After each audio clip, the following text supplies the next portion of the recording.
Om Shri Sai Ram, offering our loving pranams at Swami's Divine Lotus Feet. Such a wonderful day to be here. I was warned that there are flash floods in Austin, so I should get the raincoat and umbrella and everything so that I can be dry.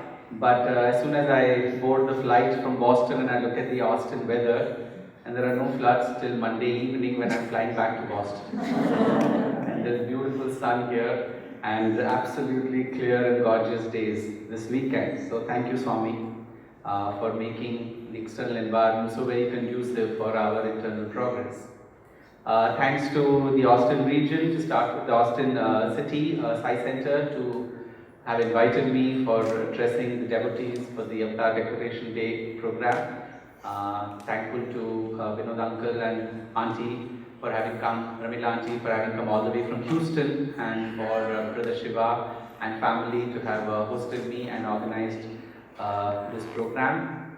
And of course, a special thank you to Brother Sitaram and his family for being such wonderful hosts. We go back 16 years when we studied together. Yes, we were 21 in one program and 36 in the other, so totally about 50 students. There were two divisions to the MBA, one specializing in finance and one the other. But we have very fond memories of living together right under Swami's guidance and spending those valuable youthful years with the love of our life, that is our Divine Master. So it's been wonderful connecting again with him and spending these days here together. Before I start, I would like to just make a reference to the video we saw just now. It was my idea that we have this video before I start start sharing my thoughts. I guess this video is such a brilliant compilation which captures in about 10 minutes the glory of Swami's life and all that he has done for students and devotees, especially the youth and the students in his 5 active decades as the head of various institutions, and as a true institution builder who leads from the front. The love in his eyes, the humor on his lips, and the inspiration in his action speak volumes than what anybody else can to any number of speeches or writings. You just cannot miss the wonderful role model that Swami has been, and we are so blessed to have someone like him as our Guru, for having selected us to be a part of his mission and getting this opportunity to be associated with his activities and understand and live his message for our own betterment. So I was really overwhelmed again watching this video and reliving those beautiful days with Swami. Yes, so now back to the agenda, and we have a heavy agenda in the next 75-80 minutes. I'll try to cover various facets of the message, awakening the inner side. I've divided my talk into different themes, and I'll cover what those themes are as I progress with the talk. So let's start with a story I usually narrate, and I'll try and make some things interesting for the SSC kids and the Ys, but I'll have them to step up sometime and understand some little difficult concepts, but much easier than what you study in your computer. So you just have to apply yourself a little bit. So we start with this story, and Swami had narrated this in one of the discourses. The story of letters that end up in the dead letter box. Swami said once in the discourse that all of you, so he said, do you know what happens to letters which don't have a to address and a from address? All letters have a to address and all letters have a from address. If they don't have a to address, you know where they have come from, so the post office may send it back saying that you forgot to write the to address, please write it. If you don't have a from address, you know where the letter should be going, but it will not be able to go back to the person who has sent it if the correct address is not mentioned on that. But for letters that don't have the to address and from address for whatever reason, in the Indian postal system, I don't know how it works here, they end up in what is called the dead letter box. So you're wondering why is Swami talking about the Indian postal system? Then the next sentence, Swami said, all of you sitting here are like letters in the dead letter box. You do not know where you have come from. you do not know where you are heading to. You are living a life without a from address. You are journeying in a life which does not have a to address. In order to ensure that you reach the destination for which you have begun this journey, you need to have clarity where you have come from and where you are heading to. Another experience which happened with me in this context, when I had joined my MBA program, the usual question Swami asks everybody is, the first question is, where do you come from? So that's like the beginning of a warm conversation with Swami. Where do you come from? Where do you come from? So someone has come from Hyderabad, someone has come from Bombay, someone has come from Machilipatnam, and all different places across India. Incidentally, Sitaram did mention, but in our room, in the hostel, each room had between 12 and 14 students in one room. And the hostel is to ensure that no two members of the room speak the same language by and large. So you have people speaking 10 different languages and belonging to 10 different parts of India staying together so they can adjust and learn from each other. And there is a dissonance leading eventually to resonance and amity and friendship and bonding then which lasts a lifetime.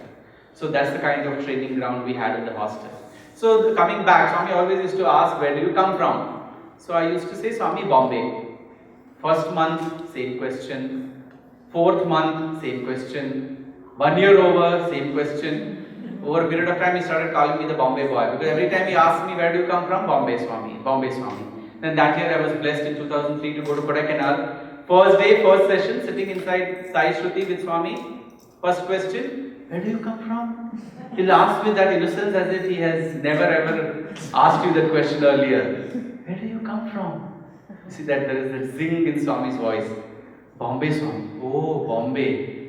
Then he said, but now it is renamed Mumbai, isn't it? I said, yes, Swami, Mumbai. Oh, okay. Last day, last session, we are ready to leave Kodaikanal to go back, getting ready to get into the bus and leave. Same question. Where do you come from? I said, Bombay, Swami. Oh, Bombay. First year over, second year, same story. Goes on and on and on, and I was wondering why Swami asking me this question, where do you come from, where do you come from? There must be some reason which I am not able to understand. So I started doing some research on this, and then I realized that the primary school students used to have a different answer to this question. So I used to ask them the same question. Then primary school students used to be groomed to say, if Swami asks, where do you come from? You should say, Swami, I come from you. Swami, there used to be that light in Swami's eyes. See this boy, he knows that he has come from me. But if someone big enough answers that question, then he will say, how can you come from me? I am so short, you are so tall, how can you come out of me? Bad answer, he will say that. So I was weighing my options and wondering what I should say, but I said, let me take the courage to give the answer which Swami likes. So where do you come from? So again, I finished my MBA. Swami had blessed me to do MPhil. So I had got the permission from the university to do the MPhil, and then I was sitting in the bhajan hall for Swami's blessings. And the same question again he asked, where do you come from?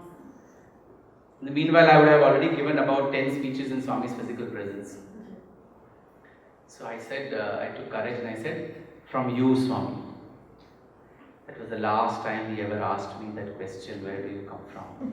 Because I guess the journey of the dead letter in the box had begun. I knew from where I have come from. I had to find out where I need to go and progress in that direction so that I don't remain hanging in between like the dead letter box letter, but go like speed post and reach the final destination so I can culminate this journey. So this whole journey of life consists of four key, what word should I use? Should I say pillars? Should I say stations? Should I say phases? Whatever you may want to call them. The first phase of this life is a word which we use very often, which is a little scary, but which is very fundamental to our existence, and that word is karma.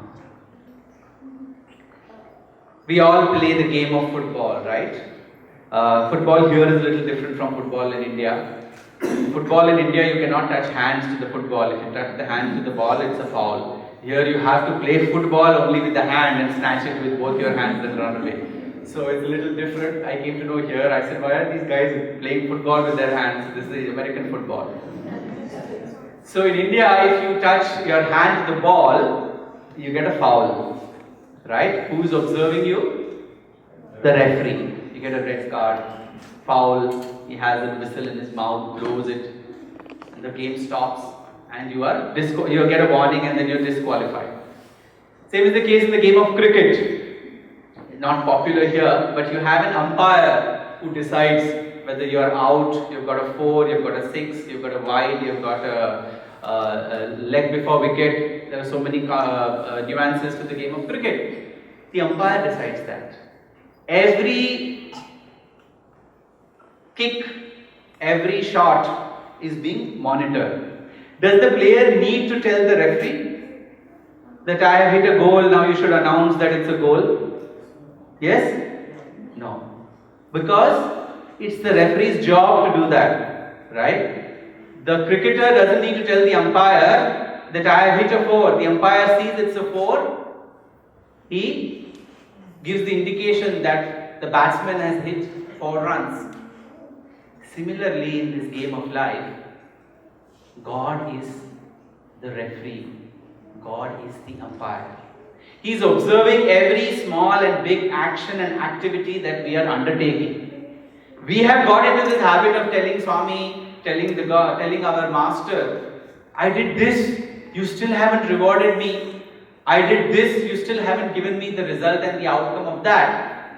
We do not need to tell him what he needs to do, because creation is built on such strong principles that all that is good is rewarded equally and all that is bad is corrected with equal precision.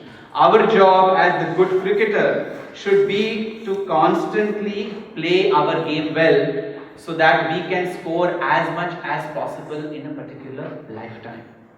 That is the fundamental principle of that's the fundamental nature of the principle of karma. It is said in our belief system that when the soul leaves the body, what goes with the body, the prana shakti, are your karmas and your strong desires, unfulfilled, unfinished desires, leave the body along with your breath or prana shakti. And that comes back when that atma or prana shakti enters a new body as a newborn baby.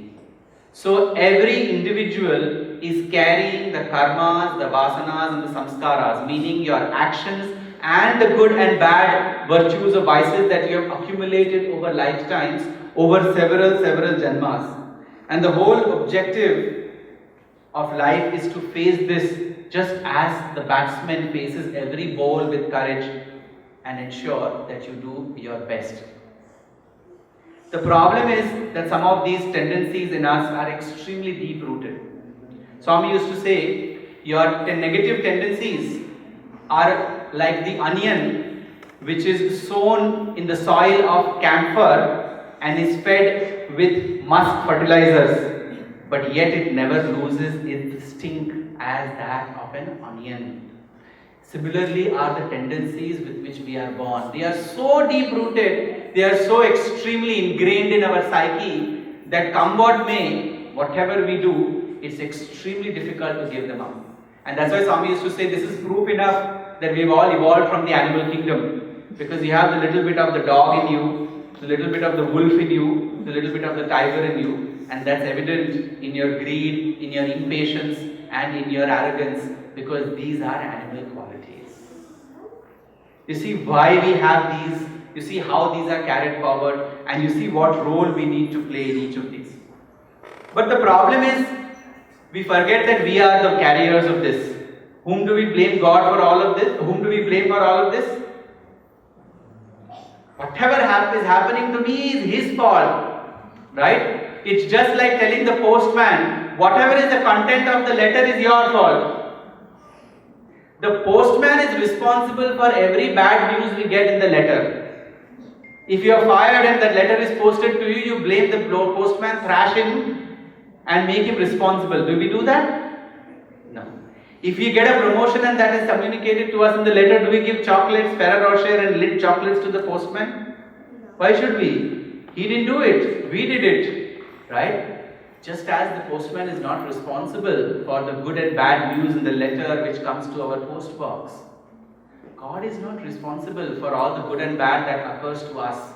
In one discourse to the students, and I have written the date here, on 9th of April 1999 in Trai Vrindavan, and Swami was talking to the students, he said, God is like a postman. You get what you have yourself earned for yourself. He only ensures that it is accomplished, just like the postman belonging to the US Postal Service accomplishes the task given to you. However, there is a difference. The postman cannot change the contents of the letter.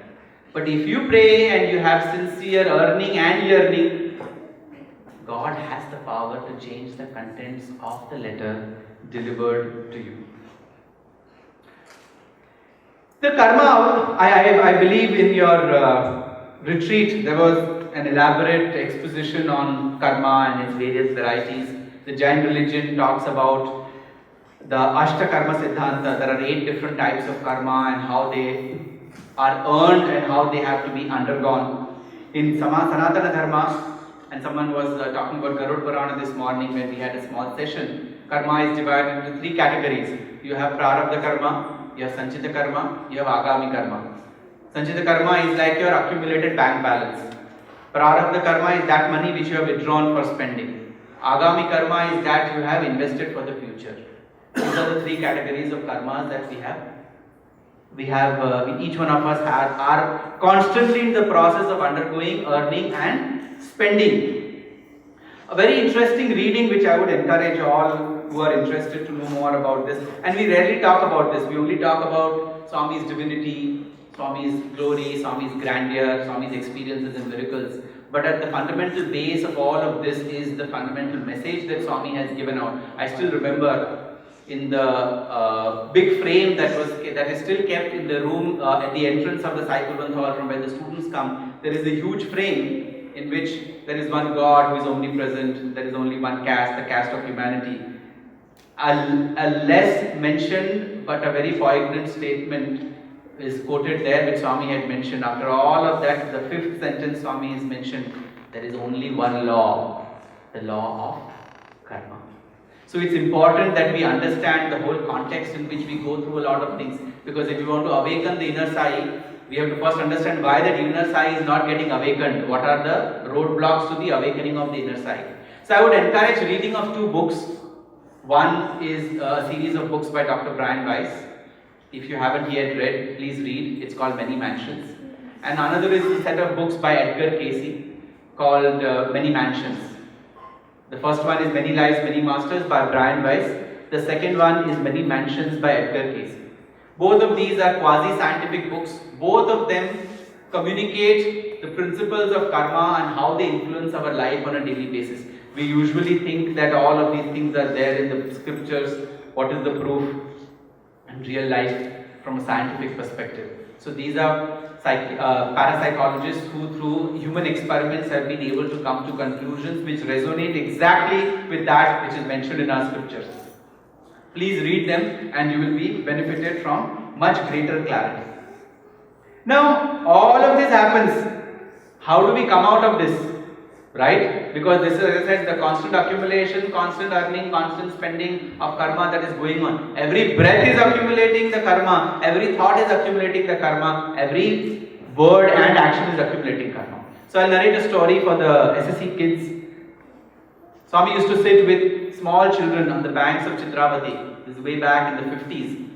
And he used to play this game, which is very popular even in the US, which is called passing the parcel. What is it called here? Hot potato. Right? So Swami used to play that game. In this game, all the children used to sit in an outer circle. Swami used to sit in the center. They used to be passing the potato or the parcel among themselves.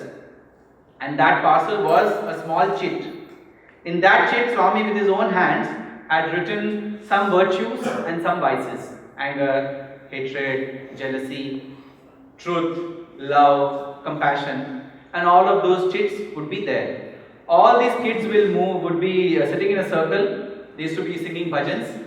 And the moment the bhajan singing stops, Swami used to lead, they used to follow. The moment Swami stops the bhajan singing, in whosoever hand that box is, he is supposed to pick a chit. If that chit has a virtue, honesty, truth, love, compassion, that kid comes out of that circle and sits in the center just next to Swami.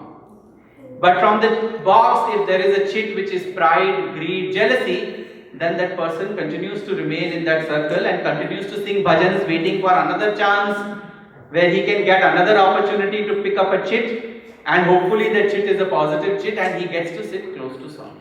So the whole objective is to keep singing bhajans, wait for an opportunity. When you get an opportunity, hope it is a good thing, and then you come out and go in the center.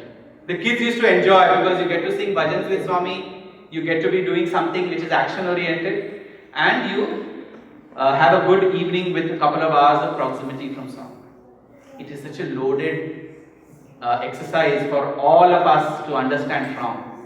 What is that circle which is the outer circle formed by the kids? That is the circle of birth and death which each one of us is going through.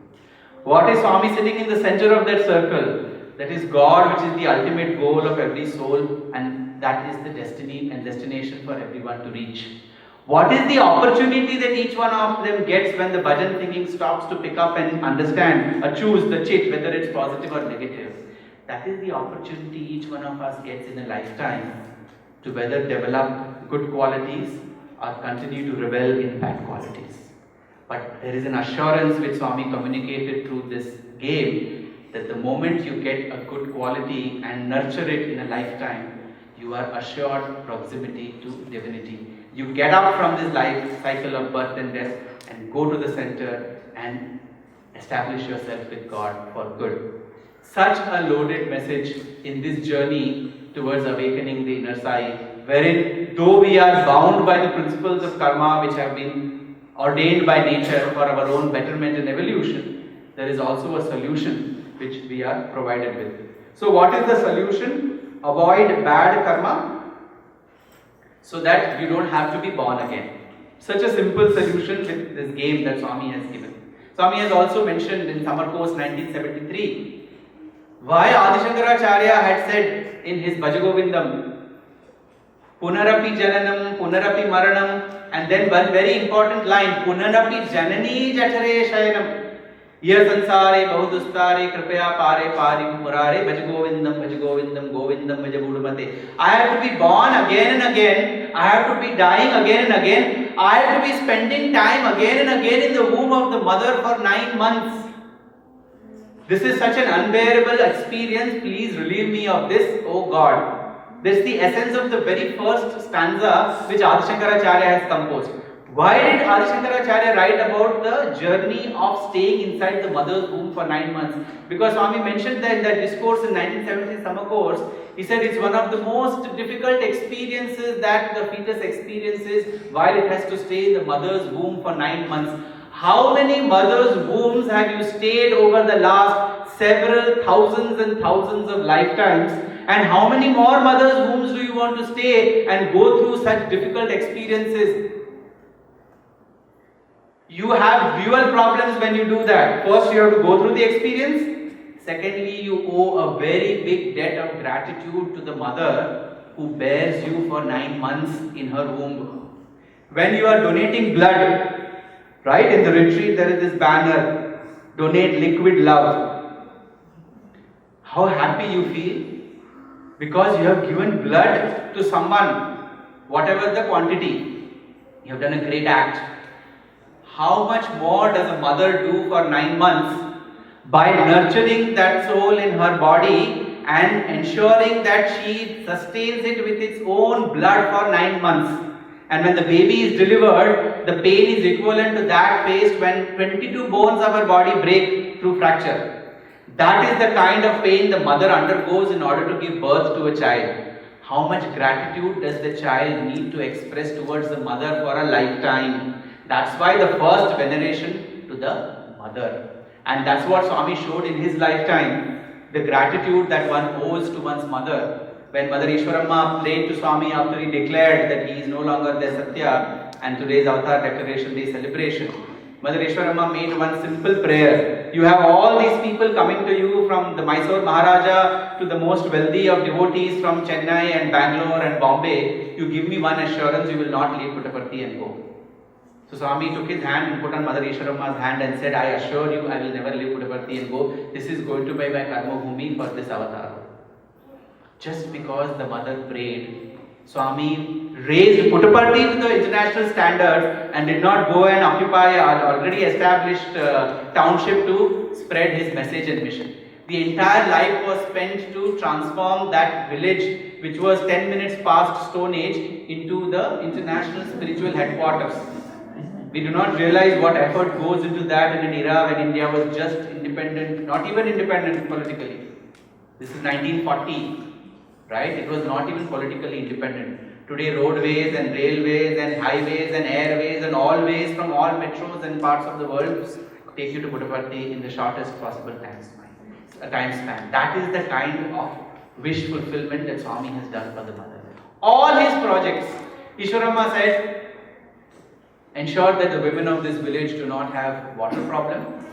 He ensured not only the village of Puttaparthi does not have water problems, he ensured that the entire district of Anantapur does not have water problem. Swami said, ensure the women of this village do not have to travel long distances with their small children in order to take care of their healthcare requirements. He ensured not only the village of Puttaparthi through a general hospital, but through 2 super speciality hospitals. The entire region, the entire state, the entire country and the SAARC region benefits. And I mentioned yesterday in the talk that 2.5 billion outpatients have been served by Swami's hospitals and over 400,000 surgical interventions have been provided free of cost. And the value for this, and I calculated yesterday after our conversation, is about $1 billion. The same is the case with the school. His mother said, Swami, one small school. Swami didn't even build a school. I didn't only build a school. He built a university which became an inspiration for the best universities in the country as a role model for integrating secular and spiritual aspects at the highest level of education. You are talking about students entering college, and that's why it was called an experiment in higher education. Today it is called a model of implementation for values education in higher education. And 20,000 students like Sitaram and myself have passed through the portals of Swami's education absolutely free of cost. Why? Because the mother told Swami, please ensure that the children of this village get good education. That is the importance of mother in Swami's life. That is the importance of mother we should have in all our lives if we consider Swami as our role model, as our guru and master. So, the moral of the story is indulge in good karma, and what do you get out of it? You get a good janma. That's the next station, from karma to janma. Now I get all these serious faces. My God, what all has happened? I didn't read Garud Puran, but I got a synopsis here. And Garud Puran scares you totally that what all is happening is going to happen with me after I complete my life. A lot of symbolism, but a lot of warning as well. Right? Be careful always. The ABC of life is always be careful. Because whatever we do, simple, do whatever you want to do. Einstein reiterated whatever scriptures have reiterated a couple of millennia ago. Do whatever you want to do, every action has an equal and opposite reaction. That's the essence of the spiritual and the worldly life. The good news is that we have already crossed a very, very big hurdle. And what is that? The very, very big hurdle is that we have already come much ahead in our journey towards this divinity which is in the center of our creation and our lives. In the same Vivek Chudamani, Shankarachaarya had said, Durlabham trayamevaitat daivanugraha hetukam manushyattvam mumukshyattvam mahapurush samshaya. Why I am telling the Sanskrit and the translation? Because each of them are so loaded with meaning. There are 3 things which are the most difficult to get in this world. First is human life. Out of the 8.4 billion species, human beings are the crest jewel of creation. Why? Because if a dog is born, it dies as a dog. If an elephant is born, it dies as an elephant, and if a tiger is born, it dies a tiger. But only human beings have the capacity to be born as a human being and die with the realization that they are not human but divine in essence. That is why human beings are the crest jewel of creation. So Manushyattvam is the rarest and most important. Then Mumukshatvam, desire for a higher life. We all have got millions of fellow citizens in this part of the world. How many of them are able to give time and priorities for a higher life, for a virtuous life, for a noble life of service and benefit to others? This is a genuine desire which motivates every impulse and which encourages us to undertake activities for the benefit of the community and the society and improve ourselves further. That is Mumukshatva. That also we have. And third is Mahapurusha Samshaya. To be able to get the proximity and blessings of a great realized soul, a master who can tell us what is the right direction, who can tell you your from address and to address so you don't end up in the dead letter box but you move ahead in the journey that is identified for you. We just don't have a Mahapurusha, we have Purushottama, we have the master, the avatar, the guru whom we consider as the avatar himself by our side so that we can reach this destination. That is the benefit we have, and we have moved ahead substantially so that we don't need to worry about the karmas that we have accumulated. We have already done a lot of good, so we have reached here. And I'll narrate a story of a student in Vrindavan who is extremely mischievous, never used to follow the discipline of the hostel, and we had many of those when Sitaram and I were studying in our hostel as well. So this particular student in the Vrindavan hostel was very mischievous, much earlier years. And the warden was unable to control him, very difficult, because he wouldn't listen, wouldn't follow any discipline. In our Satsai university and educational systems, discipline is the medium of instruction. Everything is through discipline. Love, service and sadhana, the first, second and third languages. That is how education is imparted. Everything else is achieved through these means. So this boy was unable to, the warden was unable to control. So he went and told Swami, I am not able to discipline this boy, please give me permission to send him out. There the system is, if you don't follow the system, you are told to leave because you cannot have the remaining students follow wrong examples, right? So that's the system today as well. You are warned once, twice, thrice, then you are told that you do not fit into the system. And you are told that much in advance, so there are no complaints or regrets. So Swami said, okay, you leave him to me, I will take care. That evening during darshan, in the Trai session, after interacting with the students, when Swami was leaving for going upstairs, Trai sessions are inside Trai Vrindavan. This boy was sitting near the pathway where Swami was going, and Swami looked at him and said, only if you knew what you were in your previous birth, you will not behave, you wouldn't have behaved the way you are behaving now. Now this triggered the interest of this guy. See, I see some of these SSC kids smiling. What if I come to know what I was in the previous birth? Was I John F. Kennedy or Albert Einstein? Come again for some greater achievements in this life. Maybe we are, no, we don't know. So this boy thought that he may have some such soul-related ancestry which Swami may reveal to him. So Swami just said that and walked away. And then this boy rushed to the warden's office. Warden is the caretaker of the hostel, the student affairs dean in the American language. Here warden is for prisons actually, not for hostels. I came to know that after being here for a few years that the warden term is for prisons. In India, warden is a very respectable term, the one who takes care of the hostel, which is the dorm, which is everything to do with student affairs. So the warden felt, wow, now this guy has come under my control because he wants to know what Swami told him. He came and told warden, sir, why don't you ask Swami what he meant, what I was in my previous birth. So warden said, how can I ask Swami? Swami has told you, you go and ask him. So he said, okay sir, please give me permission to go ahead and for darshan the next day. So warden said, yes, I will give. He gave him, you have to take a chit. So there is, so just like you have picking up of numbers for earlier and Swami was physically present for getting into the darshan. In the hostel we have lines leaving as per the class. So every class has a chance one day of the week. And if you want to go out of chance, then you have to take special permission for certain specific reasons.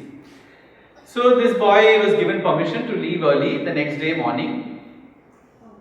With letter in his hand, he went and sat in the first row and waiting for Swami to come. Swami gave darshan in Vrindavan and then was passing by, and this boy stood up with a letter in his hand, and then he was looking at Swami anxiously. And Swami knew that he had sown the seed, so now there will be the sprouting of the right kind of values from this guy. So he said, Swami, yesterday you said, Swami said, what? So he said, Swami, yesterday you said I was something in my previous birth, what was I? So Swami said, oh, do you want to know? I said, yes, Swami, please tell me, Swami. So Swami went down and said, in your previous birth, you were a sage doing penance so that you may attain the proximity of God. After all the sadhana that you have done in your previous birth, you have been blessed with this life to be my student and stay in my proximity. Having got this opportunity by all the efforts that you have put in, why are you wasting your time and the opportunity for frivolous pursuits? The boy was never the same again. He realized that he had a brilliant opportunity ahead of him, and the opportunity had come not by Swami's grace alone, but by the extraordinary efforts he had himself put in his previous lifetime in order to be in a very, very blessed spiritual environment.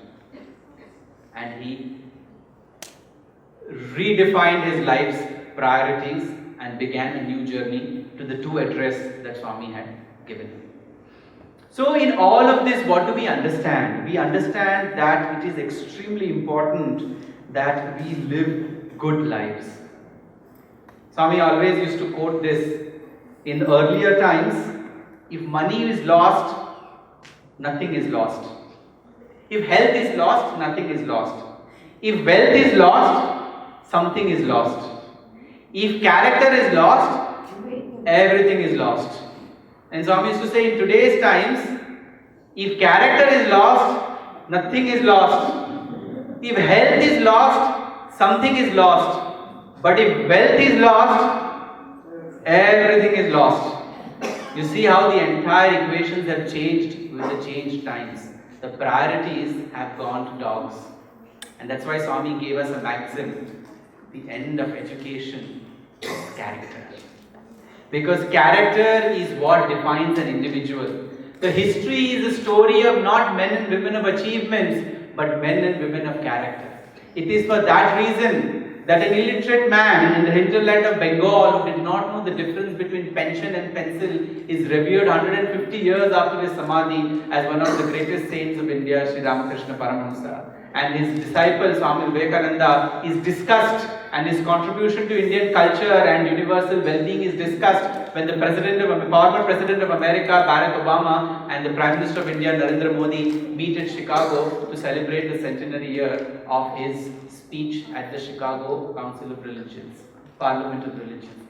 That is the power of character. That's why Swami used to always emphasize that we need to maintain the highest level of character in our lives. And that is the reason why we are expected to wear white dress in the Prashant Nilayam institutions. Swami used to say, do you know why I make you wear white dress? Just like you are extremely careful. Why white dress? First of all, what happens? We are always very worried. I was extremely worried to wear white dress when I first joined, because you have to be extremely careful it doesn't get dirty. Right? When you are eating, your sleeve will fall in the food. When you are sitting down, some mud or dust may touch your feet. When it's raining, in the muck may dirty the lower part of your pants, and so many things may happen. You have to be extremely careful. Swami said, just like you have to be extremely careful in taking care of your white uniform, I want you to be similarly extremely careful to take care of your character, that not a blemish affects your character. Because just like a spot of dirt is clearly visible on a white uniform, the spot of misdeed or wrong action will clearly blemish the character of an individual. That is the kind of lives we need to lead. Swami always used to give the example of paper. If you pack fragrance flowers in papers, how does the paper smell? Fragrant. If you pack pakoras in that paper, pakoda smell. If you pack dried fish in that paper, it will It will have the fragrance of dried fish. The fault is not of the paper. The fault is what is packed in that paper. The mind exactly is like that paper. Whatever you put in, that is the kind of fragrance it will emit. Yesterday I gave the example of GIGO, garbage in, garbage out. This is a hardware. This is a storage device. And for the benefit of those who were not there yesterday, I quoted Professor Kasturi Rangan, who was a former scientist at Indian Space Research Organization. And he said that the human brain has the capacity to store much more data than all that exists on Facebook in the whole world, across all countries.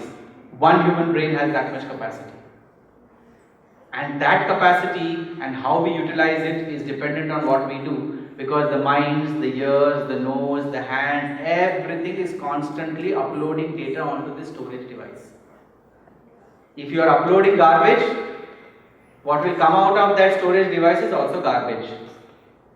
If you are uploading good things, what will come out of that storage device also will be good things. So for all the IT experts in the Silicon Hills, you have great parallel in spirituality. That ego which applies to the hardware and software systems of the computer world applies to our own human system as well. So what is required is to ensure that this mind is always kept in the right frame of affairs, and I will come to that how. First of all, also it is important to know all the time what is this mind, and I am covering very important things because we want to awaken the inner sai, right? What is the mind? One old auntie once asked Swami, Swami, my mind is troubling me, please help me.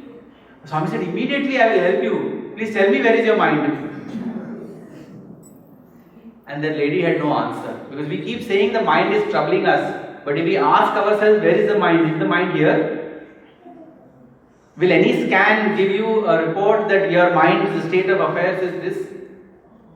Only the brain state of affairs. The brain is hardware. The mind is the software which helps the brain to function well from the other domains of emotional, social and spiritual aspects. But how is the mind formulated? And so I used to give this example, and I am repeating it because it took me 10 years to mature to understand. Every time Swami will take a kerchief in his hand to explain, I used to wonder, same example, why is Swami explaining this again and again? It took me 10 years to understand that this example is so relevant in our daily lives because this example determines all our spiritual, professional and personal pursuits. Swami always used to say this kerchief is made of threads, and the threads are made of cotton. So cotton gets converted into thread and thread gets converted into kerchief. If you want to undo this kerchief, you have to ensure that each thread is separated, then the existence of the kerchief dissolves. Similarly, the mind is a bundle of desires, and the desires are made of thoughts. Every thought gets converted into a desire, and every desire goes on weaving the warp and woof of the mind, just like every thread of cotton builds on to the warp and woof of the handkerchief. So if we want this mind to be untangled and not afflicting us like it did for that old auntie who went to Swami for help, we need to ensure, and that's where the relevance of this quote, Swami always used to say, why this is important. And what Swami used to say, and it's such a great algorithm for our spiritual journey, sow a thought, reap an action. Sow an action, reap a tendency. Sow a tendency, reap a habit. Sow a habit, reap a character. Sow a character, reap a destiny. Swami Vivekananda always mentioned, you are the makers of your destiny. Your destiny is not in anybody's hands. The philosophy of karma empowers us to attain that destiny and does not tell us that you do not have the capacity to attain that destiny because there are extraneous circumstances influencing your life. No. It is in your hand and it starts at the level of the thought. And that's why Swami said, if you sow the right thought and you continue to sow the right thoughts, which make these threads in the warp and woof of your mind, you will have the capacity to reap the right destiny for yourself. That is the journey of this Janma which we need to achieve. But the mind is very mischievous. Professor Bhagwantam, who is the former director of Indian Institute of Science, one of the foremost scientific institutions in India, started by the Tata family. And he was a scientist and later on went to become the chief scientific advisor to the Ministry of Defence to the Government of India. But he was also an ardent Sai devotee and he used to translate Swami's discourses into English. And in the 70s, most of Swami's discourses were translated by Professor Suri Bhagwantam. Please look him up online. He's quite a decorated scientist. So once in the 1950s, Swami was sitting with all these people in the Chitravati riverbed.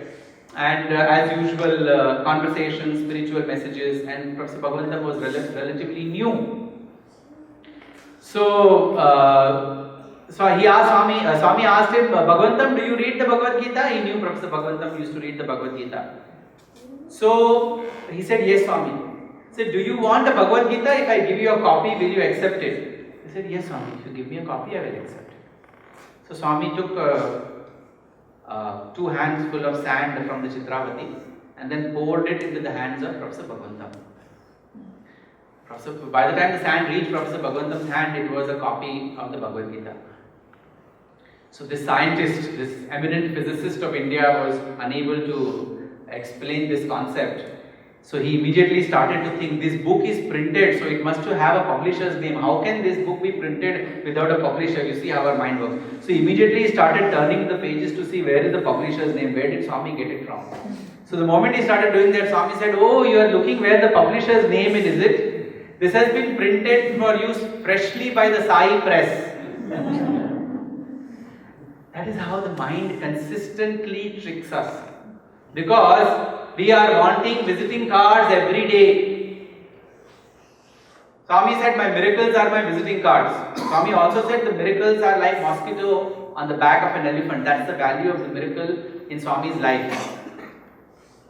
But we want visiting cards from him every day. And we expect that if he doesn't give visiting cards, we demand visiting cards. Or we start doubting his divinity. You need visiting card only once to establish the identity of you, who you are. If you start giving your visiting cards to your colleagues every day, they will think you have lost it. That's exactly what we are expecting Swami to do. That's why in the office bearers thing, the first prerequisite is every office bearer must have unshakable faith in this avatar, its name and its form.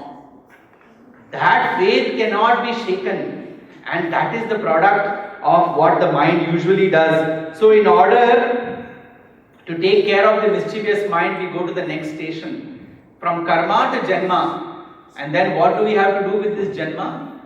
We have to lead this janma according to dharma.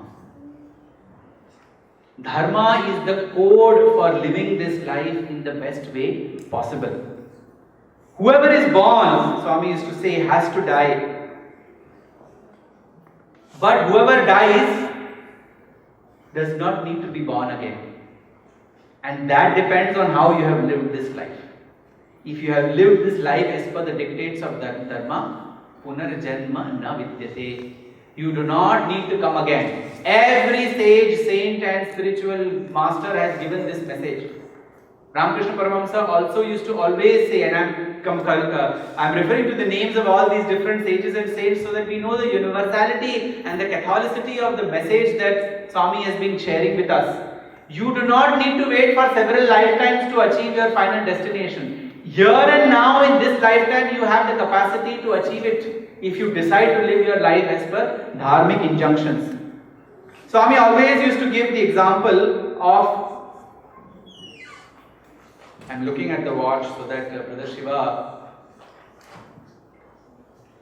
his schedule is not affected. Our schedule is not affected.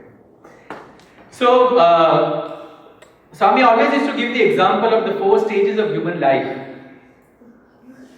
Brahmacharya, student stage, Grihastha, householder stage, Vanaprastha, you move out of active household responsibilities, and Sannyasa, you give up all responsibilities and focus on God all the time. Swami equated these 4 stages with 4 key objectives of these 4 phases. What is the key objective of brahmacharya? And I had covered this in the Texas retreat in 2016. The key objective of a student stage is to develop self-confidence. 2 kinds of self-confidence. Self-confidence that he is capable of achieving whatever he wants to. Self-confidence as in confidence in the self. And all the training and grooming that we do in the student years of our lives is to ensure that just like Prahlada and Dhruva were established in their love and faith in God, the younger generation is established in their love and faith in God. Because that is the true self-confidence that helps them in the most difficult stages of their life. Second stage, Grihastha Ashrama, your householder stage. What is it equivalent to? Self-satisfaction. Two objectives again. You satisfy yourself, you get into the householder stage because you have lot of worldly desires which you want to fulfill. But there is another self-satisfaction. You have to satisfy the self. All those desires have to be achieved as per the dictats of the self, which is dharma. Third stage, vanaprastha. You give up active life. You continue to live in society. In earlier years, you used to move to the forests. Here you live in your house, but you are mentally giving up your responsibilities because you want to be focusing more on spiritual activities. What is the equivalent of that? Self-sacrifice. What is the meaning of self-sacrifice? Here the S becomes small. The individual self that you are, your individual identity, that needs to be sacrificed and given away. I am not this body, and I'll come to that a little later. Last stage, sannyas ashrama, renunciation. What is that renunciation? Self-realization. You have to realize that you are no different from it. And Swami has given 6 stages of that. When you turn 60, we celebrate 60th birthday, party, balloons, cake. Swami said 60th birthday has to be celebrated by giving up the 6 Arishad Vargas. Kama, Krodh, Moha, Lobh, Mada, Matsarya should no longer affect you. That is the true celebration of 60th birthday. Anybody whose 60th birthday is coming up, that is your key result area. 70th birthday, you have to become like the Saptarishis in wisdom. You have to be complete in your wisdom of this world and the other and behave like a sagacious individual in society. 80th birthday, you have to be like the Ashtadikpalakas who guide and guard the 8 directions and ensure that anything and everything in that direction is protected. Your presence should be such that anybody and everybody feels protected physically, professionally, spiritually, emotionally, socially. That's the kind of presence and vibrations a person in his 80th year needs to develop. 90th birthday, you should be like the Navagrahas. The 9 planets are moving round and round and round. Only the sun, day and night, year after year, millennium after millennium, there is no change in their focus. They are going round and round and round the sun. By the time you turn 90th, you have a whole single focus, God and God alone. Nothing else. Day, night, season, celebration, consolation, whatever the occasion. 100, centum, fulfillment, mergence. You become divine yourself. That is the kind of target we have to have for every decade. Your 60th birthday target is to have a couple of million in the bank account so that if the social security stops, I'll get interest to sustain myself. Please do it. We should be self-sufficient, but we should also have parallel spiritual goals because the social security and the interest from the bank has to be left here only and gone. All that will come with us is these achievements that we have made in our own self-journey. So that is the kind of dharmic guidelines and targets we need to have. Swami always used to say to the students of a medical college, Swami once said that you spend hours on end studying the medical books, and those who are in the medical profession here, every 10 years they start studying again and give their exams. Swami said you spend 22 years to get a medical degree in India. Here you spend 26 years to get a basic medical degree. Then several years in residency, then masters. By the time you start practice, you are 40. You spend these many decades in order to get a degree. Can't you spend a few minutes every day contemplating on the glory and grandeur of God whose existence and presence is pulsating in every single atom of this creation, who is giving you this beautiful weather, who is giving you these beautiful flowers, who is giving you this beautiful food, who is giving you this refreshing water, who is giving you everything and not charging a penny of tax. Unselfishly, he is giving you everything. Can't you spend 5 minutes a day contemplating his glory and expressing gratitude to him? And this practice has to start in the childhood years. Swami, I come to the joke. Very often people say that, oh, now I'm retired, I have given up everything, I'm available for Swami's work. You have not given up everything, you're retired and hence nobody has any work with you, so now you're ready for Swami's work. You have to be ready for Swami's work from the time you have the skills and capacities and capabilities to contribute to a mission which is meant for universal welfare. Take care of your family and its welfare, but also ensure that you have to take care and contribute to universal welfare. That is why those skills and talents have been given to each one of us. If we are going to use the skills and talents only for ourselves, then it's a selfish utilization of the talents that we have got. But this awareness has to be ingrained from the childhood years. Swami always used to chide. He said in olden times, when the kid was small, the parents used to take the hands of the kid and write on the slate, Om Namah Shivaya, Om Namo Narayanaya, and teach the hymns to God when they were young.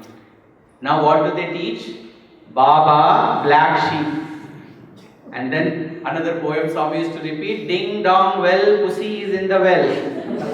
The Swami said if you teach them that Baba, black sheep, all the kids grow up and become black sheep for the society. And then once a very beautiful experience happened. It was the 69th birthday. Swami was walking in the veranda and there were letters in both his hands. So one of the devotees told Swami, so many devotees have come for your birthday, so many letters you have been accepting. So Swami said, yes, two hands full, like the two bags full, Baba Black Sheep poem. Then he paused and then Swami said, but I am not the black sheep. I am the white sheep which has come to take you all across this ocean of samsara. That is the purpose for which I have come. That is the power of the message he communicates in every single interaction he gives us, so that we know the role he is playing in our midst. So the journey towards dharma begins with practice and abhyasa right from childhood. Everything is practice. Walking, practice. Singing, practice. Dancing, practice. Everything practice. But spirituality should dawn on us one fine day. We wake up in the morning and the sky should be absolutely bright, shining. The tree should have golden fruits and we should see bright light all around us. It will never happen. We have to make efforts in order to reach that. And for that, the journey is that of practice. Without practice, nothing can be achieved. One of my teachers had asked Swami this question. Swami, you are telling all of these things, it is so difficult. How will we get there? Swami said, you are practicing for all of these other things. You are aspiring for the highest thing. Don't you need to practice for that as well? But it is my assurance that if you practice, you will definitely reach there.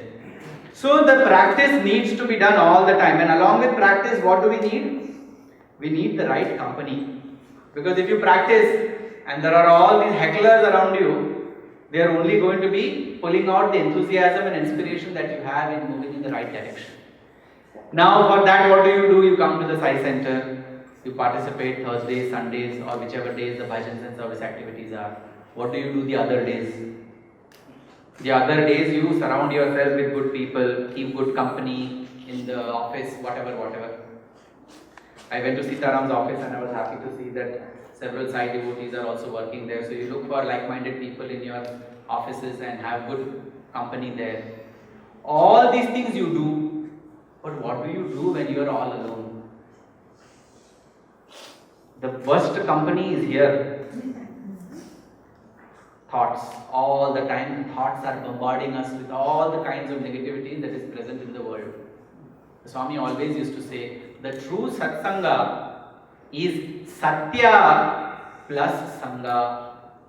Keep the constant eternal company of good thoughts with you. Surround yourself with good thoughts all the time. Then you will not need any external company in order to inspire you, or you won't complain that I am not having the inspiration externally. And we have all the solutions available with us. iPod, iPad, iMac and all the Android products. These are the best solutions. And I am serious, because they provide us the best visuals of Swami's videos, the best listening to all the bhajans, the best literature of all the saints and sages of all times available on our palm. When I was doing my PhD, I still had to go to the libraries and take back volumes and take photocopies of that and then read that.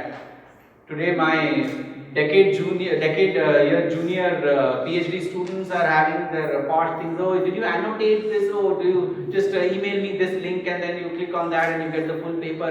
Everything is at the fingertip. If everything is at the fingertip, why don't we utilize that everything for our own spiritual benefit and surround ourselves with good thoughts and good vibrations all the time? You are going to office, listen to bhajan on the way. You are coming back from office, listen to a discourse on your way. You are having a break in between, read one experience, read one chapter, read one page.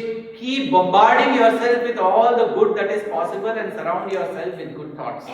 If there is foul smell in the room, what will you do?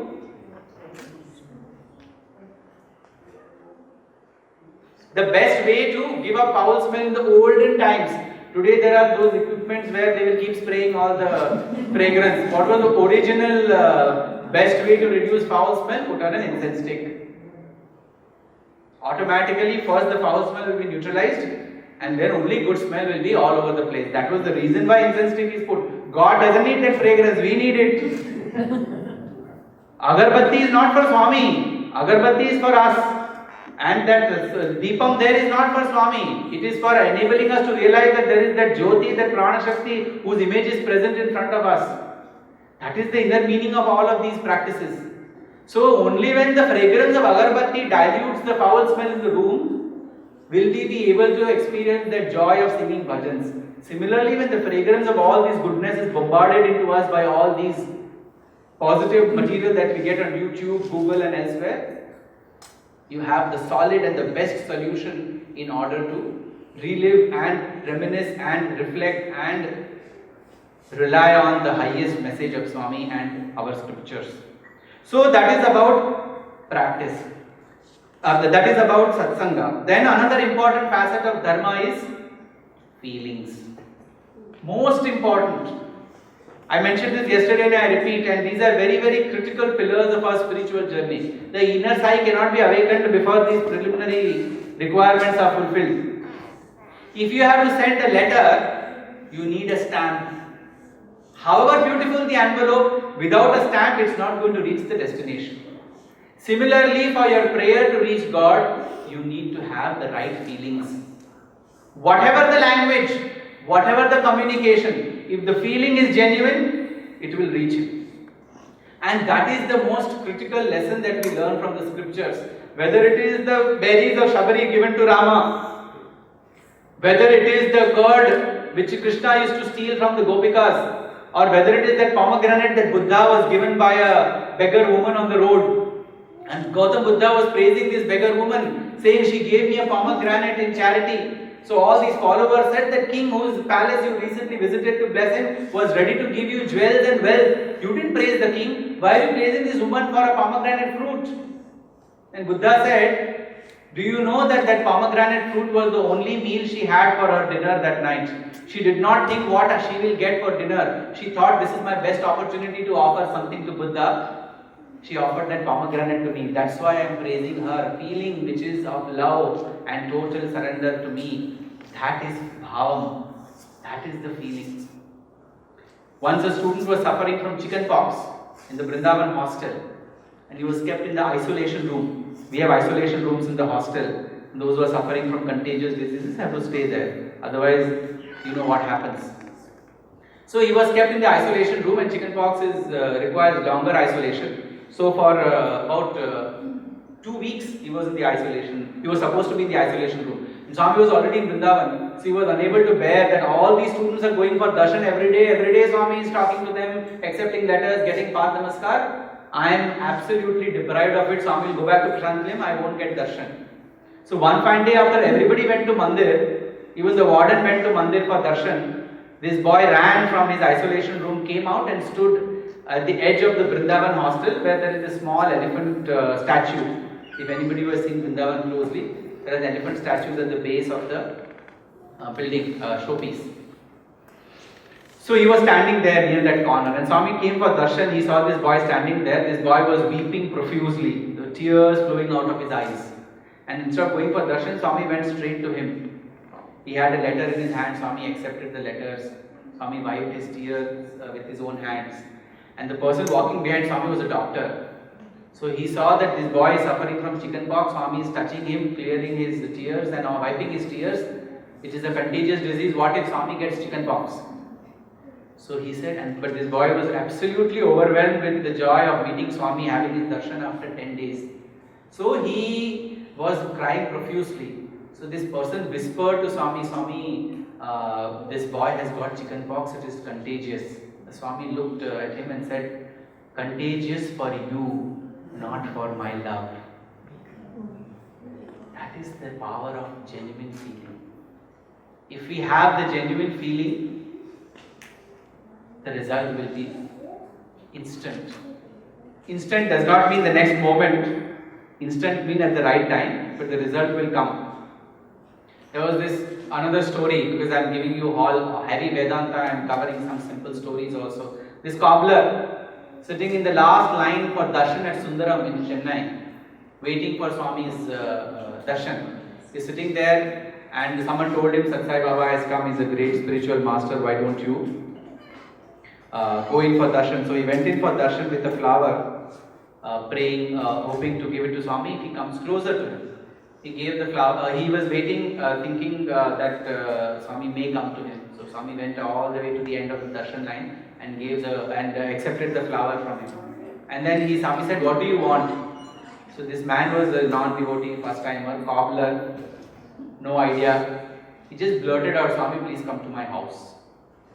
Swami said, yes, definitely I will come. Kandipa. He said, I will come in Tamil. Patted his back and left. After Swami went back inside in Sundaram, this man was wondering, I forgot to give my address to Swami, how will he come to my house? So he went around asking some sevadars, I want to give my address to Swami so that he can come to my house. Can you please pass on? He said, no, Swami doesn't go to anybody's house like that. He would have just said to make you happy. I said, okay, so be it. I'm a newcomer anyway. He came, accepted my flower and went inside. He went back to his cobbler shop. 3 days later, he was home. One evening, one huge car landed up in his colony. And everybody was jumping around because the huge car came. And he came outside to see Swami was getting down from that car. He ran back into his house, a small hut kind of a thing, and pulled in some chair, got some fruit from the kitchen, tried to do something in those 30, 40, 45 seconds that he had. And in the meanwhile, Swami straight away walked into his house and then he said, Swami, please have these fruits, this, that and this. Swami said, I have not come to have anything. You prayed genuinely from your heart and invited me to come to your house. I have come to bless you. He blessed him, his wife, his children, blessed the fruits that he was offering and left. That is the power of the genuine feeling in whatever activity that we do. How much ever activity we do, without feeling, no value. With feeling, highest value. This is the essence of karma. In Bhagavad Gita, there is this saying, Karmanyevadhikaraste ma phaleshu kadachana. You have right only over action. You do not have a right over result. So what will the YA say? Oh, I do everything, I put in my best efforts and then I don't have right over results. What is the use? The world teaches me result orientation. Spirituality is telling me action orientation. Which one should I believe? Spirituality is teaching us action orientation because in reality results are not in our hands, they are in God's hands. Because the results is an outcome of several factors that are influencing the decision. The results are not an outcome of the single action that you have undertaken at that point in time. And we experienced and explained through karma how all of those things work. But the important thing to note is that God does not judge you by the outcome of your action. Swami had said in one of the discourses, God does not judge you by the outcome of your actions. God judges you by the intention behind your action. If the intention behind of your action is good, whatever the result of that action, it is accepted by God. If the intention behind that action is bad, whatever the result of that action, be assured that that is not an action accepted by Swami. That's why Swami always used to say, Sarva karma bhagavad prityartham. Everything you do, you should do for the benefit of others. It is not for yourself. It should be done for God, for the benefit of society. And that is why it is said, Sharira madhyam khalu dharma sadhanam. The objective of this human body is to constantly undertake dharmic activities. Whatever you do, if you are a teacher, be the best teacher. If you are the businessman, be the best businessman. If you are a scientist, be the best scientist. Ensure that you do everything extremely well. Yoga karmasu kaushalam. Whatever you do should be extraordinary. Yoga does not alone mean exercises of all kinds which we do on International Yoga Day. Very good, that's for the body. But for the mind and the skills and the talents, you have to excel in whatever activity that you undertake. That is the key message of Bhagavad Gita and of Swami, saying that you have to do everything in the best way possible. And then give it back to God. Give it back to the divine power that has endowed you with all those talents and skills and capabilities. That is also the message of Navaratri. We all are so fond of, we just celebrated Navaratri, everybody is going for Dandiya program. How many of us did not go for Dandiya program? Good, so 50% didn't go, which means 50% went. What is the message of the Dandiya program? We've never reflected on this.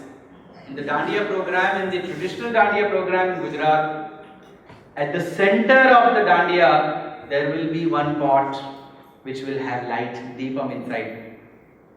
And then around that deepam, everybody will form concentric circles and keep going round and round, singing and dancing to the tune of what is being played. Earlier there was no playing on the speakers. So they used to sing themselves, or a group used to sing. Now you have all these great singers, Falguni Pathak and others who come here and sing, and you have fantastic programs. But what is the significance? The songs are about God. Everybody has to be doing everything in rhythm, and everybody is going round and round in the concentric circle they have formed. First, God is the center of our lives. The Deepam in the center of the Dandiya symbolizes that God is the center of our lives. For those 9 days we are worshipping the supreme power of the Divine Mother who is present there in the form of that Deepam. Second, we all have to celebrate this life singing the glory of the Divine Mother. We have to dance and sing, but move around in the path that we have to, and ensure that that path is keeping central focus and rhythm on that divine power in the center of our lives. And point 3, the moment one person moves out of the beat and the rhythm, everybody else will be affected. The moment in this world there is lack of harmony and synergy, problems will begin. While we do exceedingly well in our Dandiya Ras and ensure that the beat, the rhythm, the song, the dance, the concentricity, everything is maintained, in the real world everybody is singing their own tune and singing their own dance. Neither is God the center of our lives, nor are we moving in concentric circles, nor is one following the rhythm of the other. But we want to celebrate Dandiya program. I pay $100 ticket and go over the weekend. I wear the best chaniya choli and have the best decoration, because we are celebrating the festival of the Divine Mother. But what is the message of that festival which we just celebrated for 9 days? This is the message. Keep God as the center of your lives. Ensure that you sing and dance in His glory while you are moving around in the path of your life. And ensure that you are in harmony and tune with you, your environment, your ecosystem and the society at large, so that everybody is moving in the Godward direction. This is the message of Navaratri. This is the message which Swami has put at the entrance of the super speciality hospital. If you go to the super speciality hospital, in big words there it is mentioned.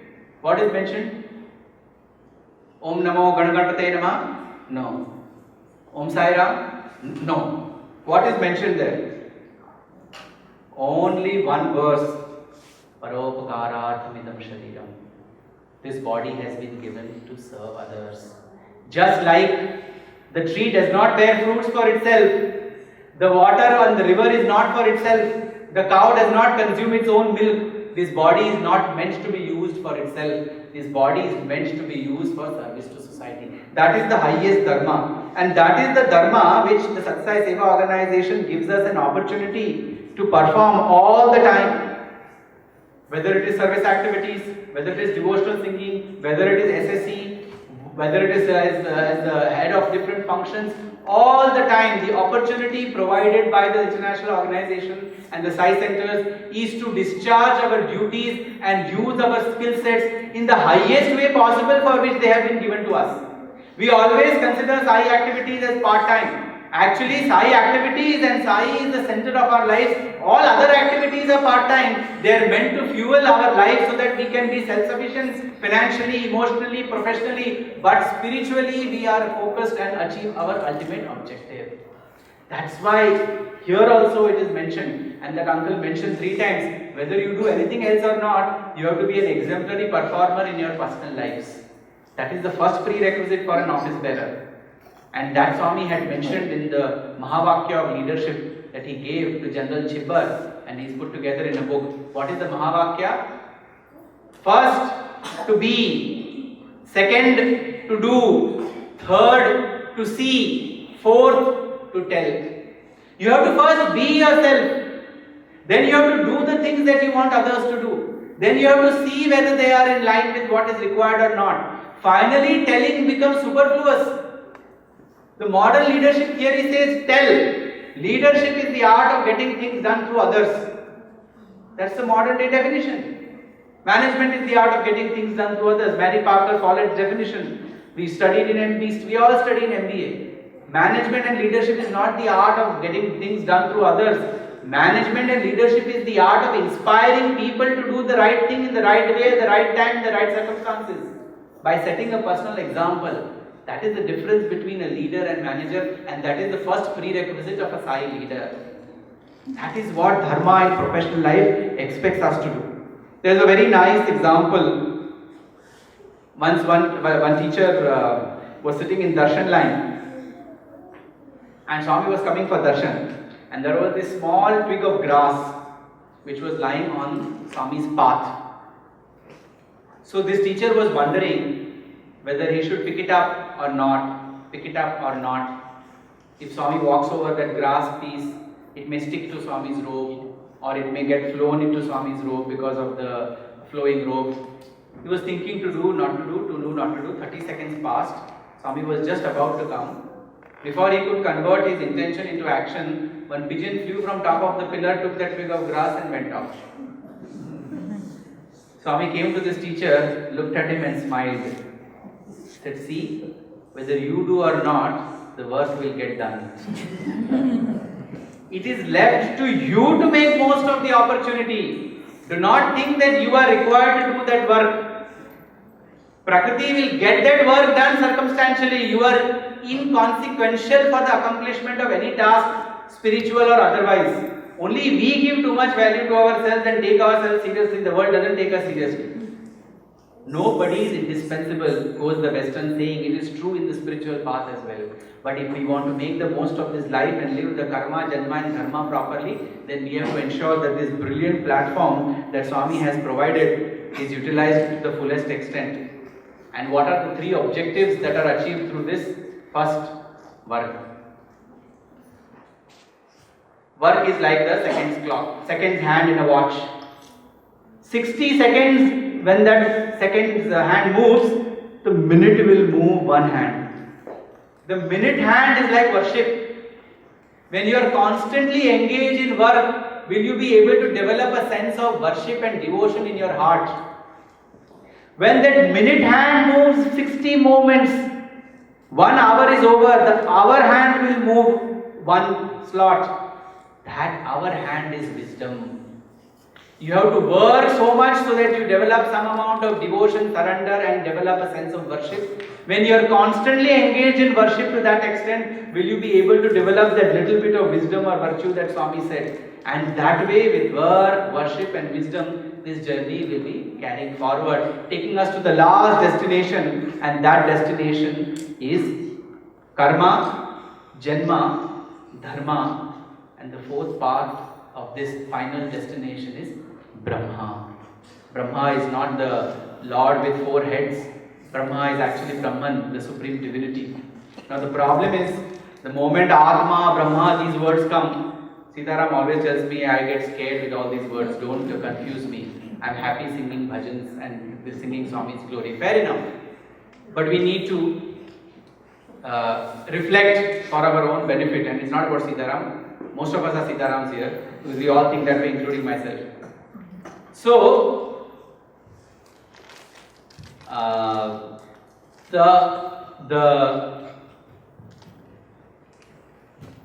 decoding of this whole understanding of what Brahma is an example I gave even in the Texas retreat. And I would like to repeat again. Texas retreat meaning this 2016 retreat when I spoke at Texas region. Swami always used to give an example. When someone dies, what do we say? Mr. Murthy has passed away. Some name. His body is kept for final darshan. Mr. Murthy has passed away. His body is kept for final darshan. Which means Mr. Murthy is different from the body.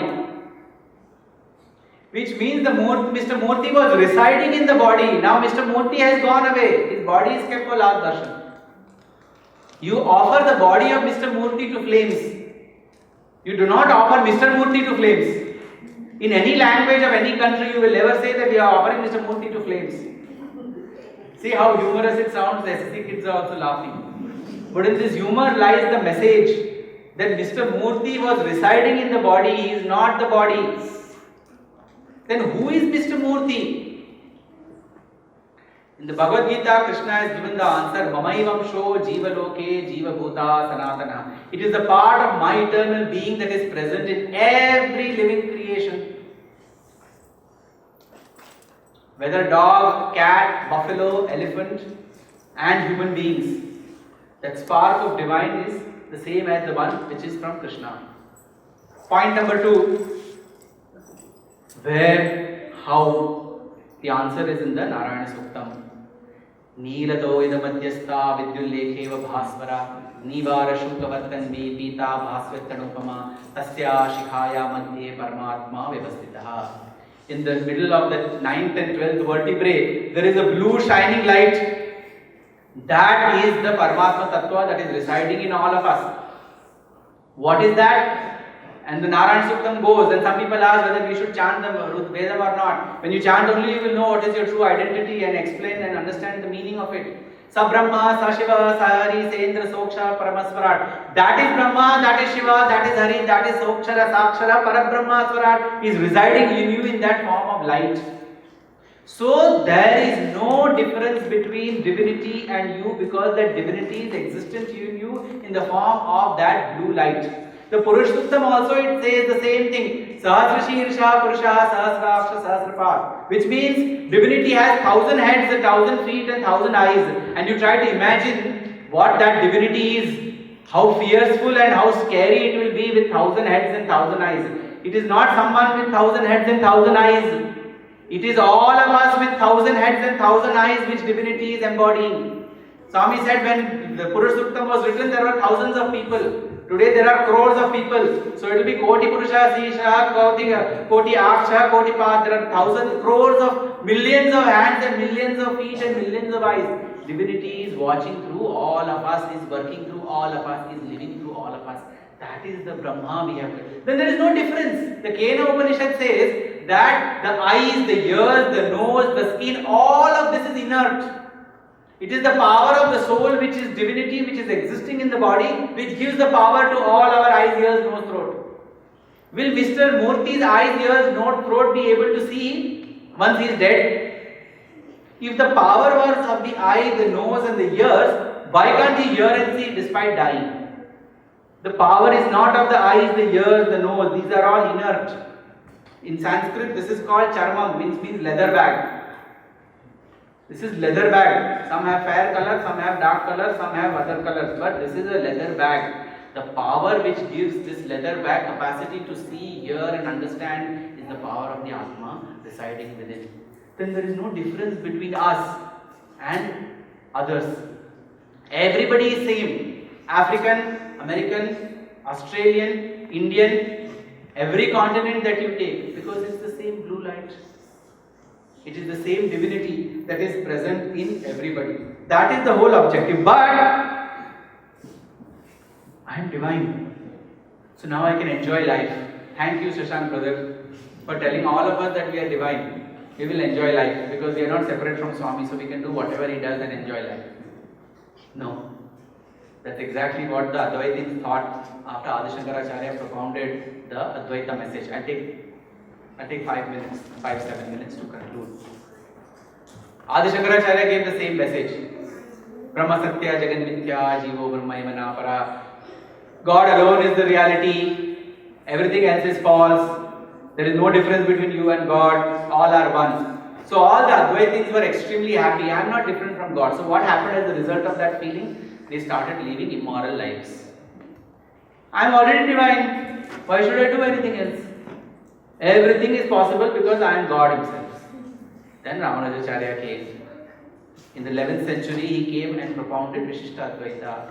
What is Vishishta Advaita? That you are definitely an aspect of divinity, but you are not totally divine till you experience yourself as such and attain the divinity. Through bhakti and prapatti, devotion and surrender, you have the capacity to achieve divinity. That is the path Ramanujacharya showed through Vishishta Advaita. So Advaita, Vishishta Advaita. That also worked only to some extent. I am partially divine, partially special. So the higher classes started oppressing the lower classes because they have access to God. So they are superior, others are inferior. So Madhvacharya came in 13th century AD and he said, no, you are not an aspect of divine. You and God are separate. There is no identity between you and God. You are the servant of God. That is Dvaita philosophy. So Advaita, Vishishta Advaita, Dvaita. So then we are all happy with that philosophy. I am the servant of God. He is the master. I am the servant. He is divine. I am human. I will keep doing what I do. I will not change. To err is human. To forgive divine. I am happy with myself. Isn't it?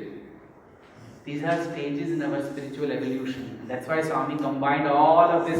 And he said the 3 stages of Dvaita, Vishishta Dvaita and Advaita are seen in the life of Jesus Christ.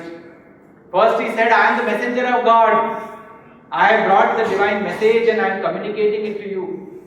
Then Jesus said after some point in time, I am the Son of God.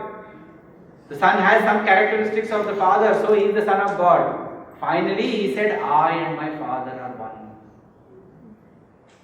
These are the 3 stages of spiritual evolution which Jesus Christ went through. These are the 3 stages which have been propounded by the 3 foremost spiritual philosophers of India 1000 years ago. These are the 3 stages that we need to go to. But how? Very simple. Washing machine. Washing machine is the solution to the problem. How? In one of the discourses, Swami told students, we all take laddu in the mandir, put it in the pocket, right? How many of us have put the men's side? How many of us have put the laddu in the pocket? What happens after you forget the laddu in the pocket? What happens? Stains. The ghee stains are there, right? And then you realize, oh my God, if you have put 2-3 laddus, then there are 3-4 stains. And then they know what you have done. The Swami said, just like the laddu in the pocket, and this is Swami telling the example. Just imagine how practical and how observant Swami is of our habits and traits. Just as the laddu leaves behind a mark on the pocket of the white shirt, every thought, every action leaves a mark on your subconscious. And the white subconscious or the pure subconscious that we are, because we are all divine, it gets covered. The mirror of the subconscious, if you want to take an equivalent, is full of dust.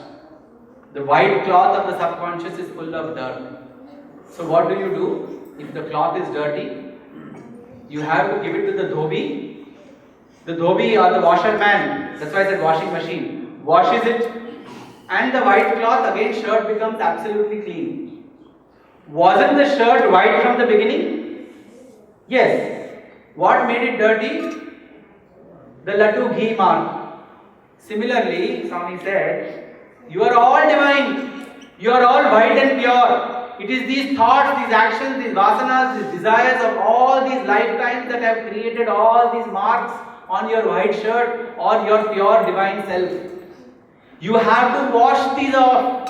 Whether you use Ariel, whether you use surf, or whether you use any other washing material available, the objective is to make that white cloth clean. Similarly, whether you do Namasmarana, whether you do bhajan, whether you do seva, whether you do swadhyaya, whether you do meditation, all of these are activities meant to cleanse the chitta, which is supposed to be pure and divine, and let you see your true identity once that dirt is removed. The objective of all sadhana is chitta shuddhi. Chittasya shuddhaye karma. Every activity has to be directed towards cleansing of the chitta. If the chitta does not get cleansed, you may sing 5,000 bhajans, it is of no use. You may do 200 activities, it is of no use. You may sit in meditation for 2 hours every day, but the moment you come out, you are fighting with your spouse and your kids. Because in sitting in meditation, you are thinking of all the wrong that has happened to you, you are not focusing on yourself. In India, you are worried, oh, the trees are ruffling of the leaves and the mosquito is coming and biting you and you are doing all of that. There is no focus on meditation. All of these activities are good activities. The only spiritual activity or these activities become spiritual activity when they help you cleanse your inner self from all these tendencies. Swami had asked one of the Hyderabad group boys who was also our MBA student, and he shared in the class. His name is Venugopal. Once he had shared with us, Swami, all the Hyderabad youth students had gone, were doing lot of seva activities. Even today they do in Shivam in Hyderabad. They went, Swami gave them interview, blessed all of them in the interview. They said, Swami, we are doing this, we are doing that. Swami was very happy. All that was over.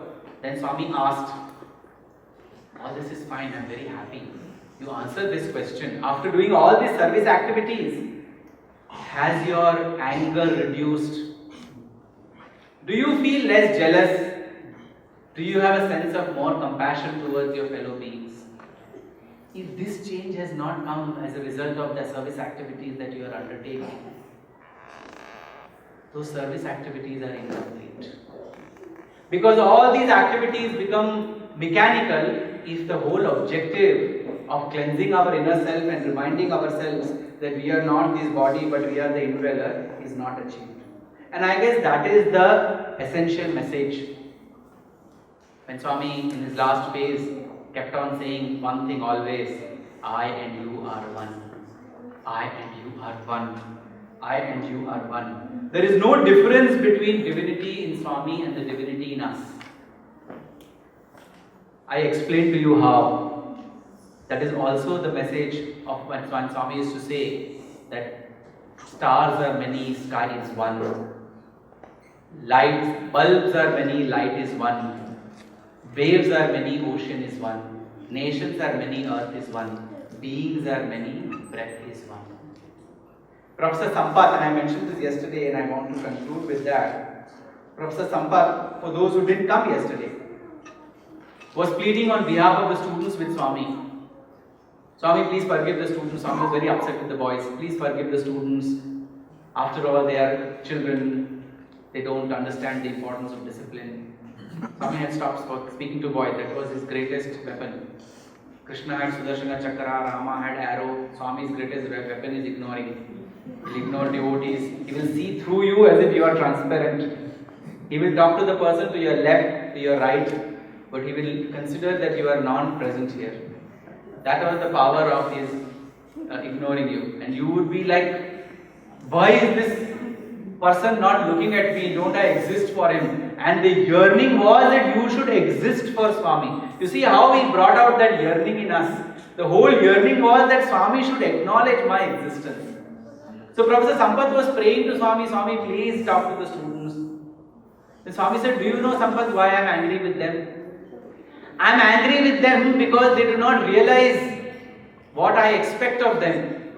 I expect of them that each one of them should be like me. Being like me does not mean wearing orange clothes or having mop of black hair. Being like me means living a pure life, a life of love and divinity from top to toe. That is my aspiration from each student, each devotee, and that is my message all the time to each one of them. Awakening the inner Sai means identifying ourselves with the divinity that Swami is, and realizing and reflecting and reliving that truth that we are not different from Swami in every thought, in every word, in every deed. That is the core message of awakening the inner Sai, and that is the message that is also given in this great bhajan which Swami gave on this very day. Which is the bhajan that Swami gave on this very day? Manasa Bhajare Guru Charanam Dustara Bhavasagar Tarnam. Was it sung today? Yes. For one line. Yes, that was in the video. So Manasa Bhajare Guru Charanam, what is the core message? And I'll conclude with that. We always say Manasa Bhajare Guru Charanam Dustara Bhavasagar Tarnam. The core message of it is in the reverse order. First, realize that you are in a Bhavasagara. Step 2, decide on Taranam. Step 3, identify your Guru. Step 4, direct your mind to the feet of the Guru, which means to follow his footsteps or follow his message. The core message of Manas Bhajare Guru Charanam is this. First, we need to realize that we are in the Samsara Sagara. We have to decide that we want to cross the Samsara Sagara. We have to identify the Guru, and then we have to dedicate our mind, our thought, our action and our lives to that message so that we may be able to achieve. On that glorious day on 20th October 1940, when Swami sang this bhajan in Uravakonda and commenced his mission of universal transformation, he also gave a clarion call for us to understand that we are in the Bhavasagara of karma. We have to decide on crossing it through this janma. We have to select the Guru who can show us the path of Dharma, and then we have to move on that direction by focusing all our attention on his message and reach and become one with that Supreme Brahman. That is the true message of awakening the inner Sai. That is the true message of the Avatar Declaration Day. Jai Sai Ram.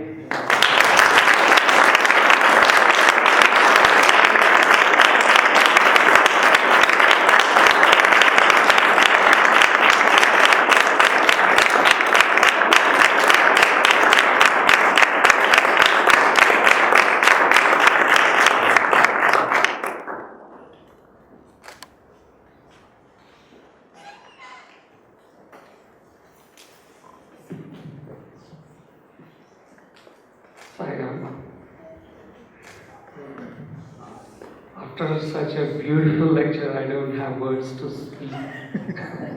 But would like to thank him for awakening the inner Sai, as I hope we all are awakened now. Yeah, the flow of which he has brought from karma to janma to dharma to brahma, I think we are all in bliss, brother. Thank you very much.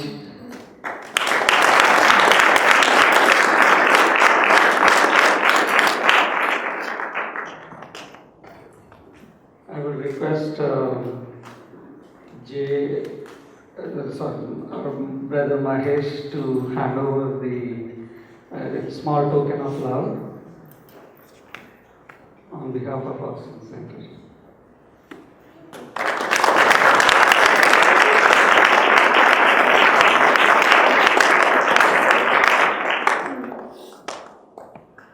Also on the same note,